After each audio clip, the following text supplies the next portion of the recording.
Pada hari Kamis tanggal 12 Juni tahun 2025, Dita, warga perumahan Lemah Mulia Indah, Karawang, dikagetkan dengan suara teriakan tetangganya. Seorang ibu rumah tangga yang saat itu terus berteriak meminta tolong. Selain itu, terdengar pula suara anaknya yang memanggil "Mama" dalam keadaan histeri. Dan tak lama kemudian, teriakan meminta tolong itu berhenti.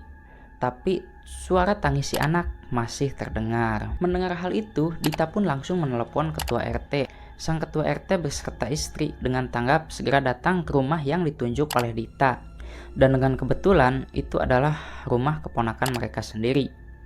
Saat mencoba membuka pintu rumah, tiba-tiba pintu dibuka dari dalam dan tampaklah anak umur 5 tahun yang menangis sambil berkata, "Mama sama Papa sudah meninggal." Di sana ketua RT pun sangat terkejut dan mendadak hatinya semakin tidak tenang, sembari langsung memastikan keadaan rumah. Lantas siapa pelakunya dan apa motif dari kejahatan ini? Dan inilah kisah kriminalnya.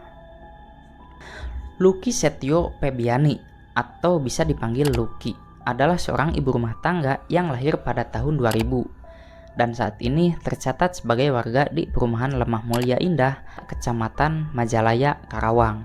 Luki dikenal sebagai pribadi yang baik dan mandiri.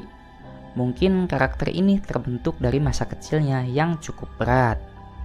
Karena dari usia 3 tahun, Luki sudah ditinggal sang ibu pergi untuk selama-lamanya dan ayahnya pergi merantau yang kemudian menikah lagi. Luki pun akhirnya dirawat dan dibesarkan oleh Pak Andi Junaidi yang kini telah memasuki usia 70 tahun. Di mata Pak Andi, Luki adalah anak yang sangat rajin. Sejak duduk di bangku SMP Negeri 2 Karawang sampai di SMK Negeri 2 Karawang, Luki tidak pernah lepas dari posisi ranking 1 atau ranking 2 di kelasnya. Selain itu, Luki juga memiliki prestasi di dalam dunia olahraga bola voli. Bahkan setelah lulus dari SMK, Luki juga langsung diterima kerja di sebuah pabrik spare part di kawasan industri Karawang. Namun, Luki hanya sebentar bekerja di sana. Karena pada tahun 2019, tepatnya tanggal 7 September tahun 2019, Luki memutuskan untuk menikahi kekasihnya sejak zaman SMP yang bernama Bagus Setio. Saat menikah, usia Luki pada saat itu 19 tahun dan Bagus 21 tahun. Dan setelah menikah, Luki memutuskan untuk resign dari pekerjaannya dan menjadi ibu rumah tangga. Beberapa info beredar jika pernikahan mereka berjalan dengan sangat baik. Ditambah lagi hadirnya putra pertama mereka, Luki pun menjadi sibuk dengan peran barunya sebagai seorang ibu. Di sana Luki tampak sangat menikmati perannya itu. Bahkan dia sering memposting aktivitas sang buah hati. Terkadang juga memposting foto dirinya yang saat sedang berdua. Di lain sisi, dalam urusan ekonomi pun Luki dan sang suami juga tampak lancar-lancar saja. Bahkan mereka berhasil membuka sebuah toko aksesoris handphone yang kemudian seiring dengan bertambah besarnya si putra pertama, Luki mulai mencari kesibukan produktif yang lainnya.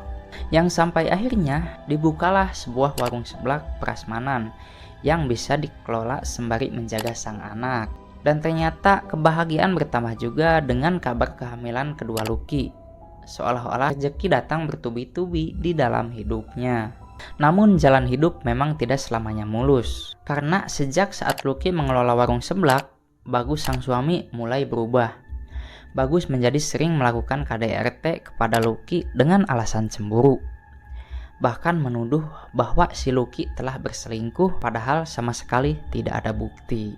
Tapi entah kenapa sang suami seolah-olah berubah 180 derajat dan bahkan tidak lagi pernah mempercayai Luki. Dari sana, percekcokan pun semakin sering terjadi di antara mereka. Di awal-awal Luki menyimpan rasa sakitnya sendiri. Tapi karena sudah tidak lagi bisa menahan, dia pun curhat kepada sahabat dan juga sepupunya. Tapi tidak pernah curhat kepada kakeknya sendiri. Karena mungkin khawatir jika sang kakek nanti jadi ikut mengkhawatirkannya. Meskipun sampai pada akhirnya, sang kakek mendengar kondisi cucu kesayangannya itu dari cucunya yang lain. Kakek Andi ini tidak bisa tinggal diam karena percekcokan mereka sudah sampai tindakan KDRT yang sangat berbahaya. Maka beliau pun pergi menemui Bagus dan Lucky. Lalu beliau bertanya siapa sosok pria yang dicemburui oleh Bagus, dan bertanya tentang pria tersebut, tentang siapa namanya dan di mana rumahnya, yang kemudian lalu mengajaknya untuk menemui pria tersebut. Tapi Bagus waktu itu menjawab jika itu hanya sebatas firasatnya saja, dan bukti-bukti perselingkuhan Lucky kemungkinan besar sudah dihapus oleh Lucky. Jadi rasanya tidak perlu untuk didatangi karena masalahnya akan diselesaikan berdua dengan memberikan kepercayaan. Begitu kata Bagus pada saat itu. Mendengar perkataan Bagus yang terlihat emosinya sudah mereda, kakek pun cukup lega dan berharap jika rumah tangga Lucky bisa kembali baik seperti sedia kala. Tapi ternyata harapan sang kakek tidak terwujud, karena pada hari Kamis dini hari tanggal 12 Juni tahun 2025, Bagus dan Lucky kembali cekcok, dan sayangnya itu disaksikan oleh kedua anaknya yang waktu itu memang belum tidur. Dan sekitar pukul 1:30 dini hari, seorang tetangga yang bernama Dita mendengar teriakan minta tolong dari arah rumah Lucky, dibarengi dengan suara anak kecil yang memanggil-manggil mamahnya. Saat itu Dita pun beranjak mengambil handphonenya, yang kemudian menelepon ketua RT, yang kebetulan adalah paman dan bibi dari Lucky. Yang menerima telepon malam itu adalah Bu Ahmad. Beliau dengan cepat mengajak sang suami pergi ke rumah Lucky. Sesampainya di depan pintu rumah Lucky, ada seorang anak kecil yang membukakan pintunya dari dalam.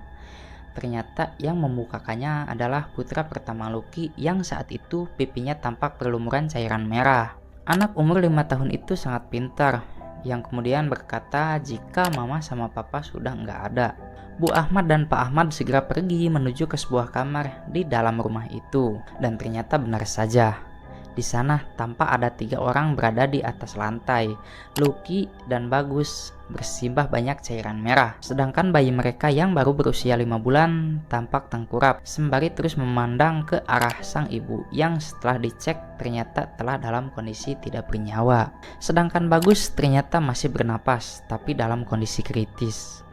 Melihat kondisi tersebut, petugas kepolisian dan ambulans segera dipanggil untuk memeriksa kasus ini dan juga membawa Bagus dan Lucky ke rumah sakit terdekat. Di rumah sakit, Bagus langsung mendapatkan perawatan intensif untuk menyelamatkan nyawanya di Rumah Sakit Umum Daerah Karawang. Awalnya masih menjadi misteri bagi semua pihak apa yang telah terjadi dan siapa pelakunya. Namun dari bukti-bukti di lapangan serta keterangan dari 4 orang saksi yang didapatkan, kemungkinan kuat jika Baguslah pelaku utama penghabisan nyawa sang istri, dan setelah memastikan sang istri sudah tidak bernyawa, kemudian dia berupaya melakukan tindakan bundir. Dan saksi kunci dari peristiwa itu sayangnya adalah seorang anak kecil yang berusia 5 tahun, yang di malam itu dia terpaksa harus menyaksikan pertengkaran ayah dan ibunya yang sungguh hebat. Karena setelah dirinya tenang dengan dibarengi pancingan pertanyaan-pertanyaan dari Pak RT yang juga merupakan saudaranya, anak itu perlahan bisa menceritakan apa yang telah dilihatnya. Jadi di malam itu dia melihat ayah dan ibunya cekcok. Awalnya cekcok biasa, tapi kemudian wajah sang ayah tampak berubah. Emosinya jadi sangat tinggi, sampai-sampai dia ketakutan. Dia coba lawan sang ayah dengan melempar mainan ke arah sang ayah sambil berteriak. Tapi saat sang ibu berteriak meminta tolong, sang anak pun mencoba masuk ke dalam kamar itu. Lalu tampaklah di depan matanya, ayah dan ibunya telah terbaring tidak bergerak di atas lantai dan bersimbah cairan merah. Dan tak lama sang anak mendengar pagarnya dibuka, maka dia pun langsung menuju pintu depan dan membukakan pintu yang kemudian berkata mama dan papa sudah tidak ada. Setelah mencatat kesaksian dari sang anak yang berusia 5 tahun ini, polisi tinggal menunggu kondisi dari Bagus stabil untuk kemudian dimintai keterangan juga. Dan tak lama kemudian Bagus pun sudah siuman. Lalu keluarga pengakuan dari dirinya yang ternyata motifnya adalah karena emosi tingkat tinggi akibat cekcok di malam itu, yang dimana saat emosinya memuncak, Bagus menyerangkan sajam ke tubuh istrinya sampai 11 kali di bagian badan, lengan, tangan, dada, dan juga leher sampai sang istri pun kehilangan nyawanya. Untuk rinciannya itu terjadi cekcok antara suami dengan istri, yang dimana diawali dengan ancaman dari pelaku bahwa dirinya ingin bunuh diri, yang kemudian dicegah oleh korban. Yang dilanjut terjadi cekcok yang sangat hebat. Dan tiba-tiba karena terlalu emosi, si pelaku ini menusukkan senjata tajam ke tubuh istrinya. Dan diinformasikan jika tim forensik menemukan ada 11 tusukan yang ada di bagian badan, lengan, tangan, kemudian dada, dan terakhir di leher. Setelah melakukan hal itu, Bagus mencoba bundir dengan mengarahkan sajam ke pergelangan serta leher yang menyebabkan dirinya dalam kondisi kritis. Semua terjadi karena rasa cemburunya yang tanpa alasan dan tanpa bukti. Dan kini Bagus pun harus mempertanggungjawabkan tindakannya tersebut. Dan itu adalah kisah kriminalnya. Semoga kita dapat mengambil hikmah dari kisah ini. Selain itu, jangan lupa like dan subscribe agar kita bisa ketemu lagi di kisah kriminal selanjutnya.